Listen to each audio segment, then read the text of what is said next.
Hello and welcome to the AgriHQ Livestock Insight Report Update brought to you by the AgriHQ analysts. How's your week going, Nicola? It's going fine. We're seeing some sunshine for once. Oh, that's a nice change. Yeah, it was probably the grimmest day of winter. Like Phil Duncan from Weather Watch was saying to us earlier today, this is not even as cold as it's been this winter, but apparently it's cold enough to blow power grids and close roads and just in general make us all feel a bit more winter inclined. I think this is the first day I brought my gloves into work, so. yeah. So, there was ice in the windows. Got a sick sheep on my lawn with a horse cover over the top of her. Oh, great. It's the must-have for winter, isn't it, really? A sick lamb or a sick calf. Was it winter if you didn't? And if we move into the content for this video. Insight 1. So for the first insight of today, we're going to have a chat about just how weather is affecting everything. So how's the grass around the South Island, Nicola? There isn't any. It just never stops raining, and we're all just waiting on some more sunshine, some better weather, so that, let's just say the soil moisture is there. We are primed for spring. We just need to see the spring-like weather. Yeah, it seems like that's kind of a failing of everyone. Like, just going back to how we're saying it's become bloody cold this week, everyone I was speaking to a couple of weeks ago was talking about August as if it's spring. Well, it's not, and we've been reminded of it. Manawatu's still pretty safe. Like, again, hearing what you just said, Nicola, it's pretty embarrassing to look around and see how much grass we've got in places. But CHB's had about 5 dry weeks in a row now, which, they're not really set up for that spring sunshine. They'd need a bit of a deluge at this stage to make them feel cosy again. But again, they're lambing, so they don't want that either. And that is impacting the store markets in places as well. Insight 2.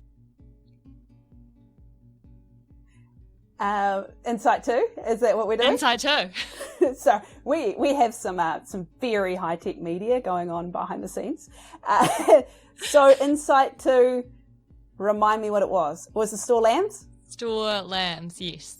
Yes, so down here we've got sort of 3 separate markets going on, which is usual for this time of the season, but we've got the old season store lambs, which are getting a bit sticky. Not a lot of people looking to rehome those at the moment, but we will have those merino lambs coming through soon, so that might reinvigorate things. We've got the ewes with the lambs at foot, which are a little bit slow to come forward. There weren't a lot of them, but the prices did seem quite strong, even stronger than some of the North Island prices. Traders were figuring they were a little bit overpriced for what they were. And we've got the scanned and lamb ewes in the lower South Island, and they're pretty good buy in respect to, relative to mutton prices or what you would get for a cull ewe. So there's a fair amount of demand for those for people looking to boost lambing numbers.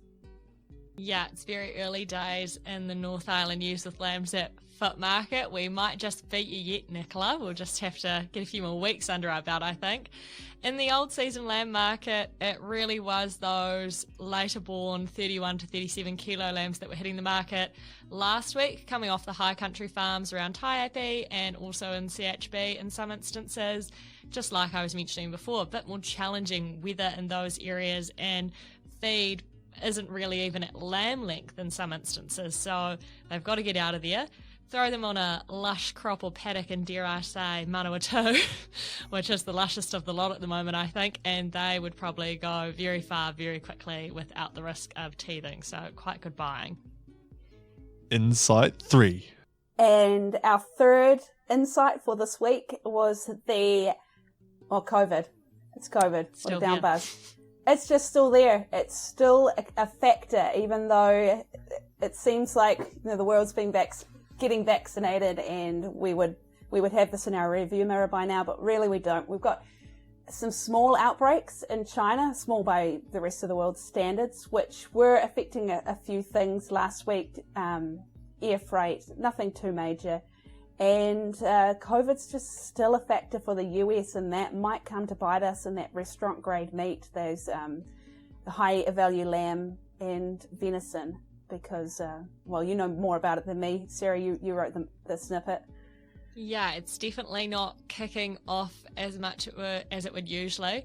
Fun fact that I learnt, on average, generally French racks or the lamb farm gate price in New Zealand is about 25% through August and September of French rack US prices.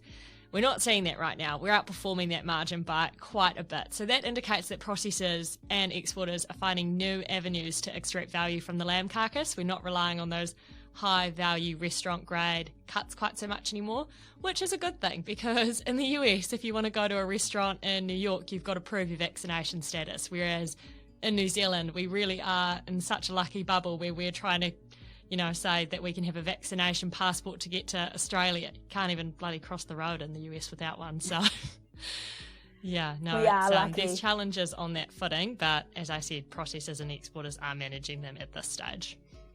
Yeah, we are lucky, and those export prices aren't bad. So no, yeah, we're lucky in that regard too. But that's just that COVID's just to watch out. It's still there. It's a bummer. We've been talking about it for years now, but it's still a factor, and it's not going away anytime soon. If we look at this week's report and what's going to be in that, we're going to have an update on the government. They've got some things they would like some consultation on. Not everything. But not everything. We can't give them all our feedback. But they would like some feedback on the low slope maps and things like that. So we'll put some links in our report this week that you can click on. We've got the US domestic beef prices. Yeah, they're going pretty strongly. So we'll have an update on that. And the lamb kills. There's not a lot of lambs around. And we'll be in the peak of our bobby calf kill at the moment now. So we'll go put our analysts on that and see what we can find out there. So all that'll be in your inbox on Friday if you're a subscriber. If you're not a subscriber, you need to get along to agrihq.co.nz and get yourself sorted out.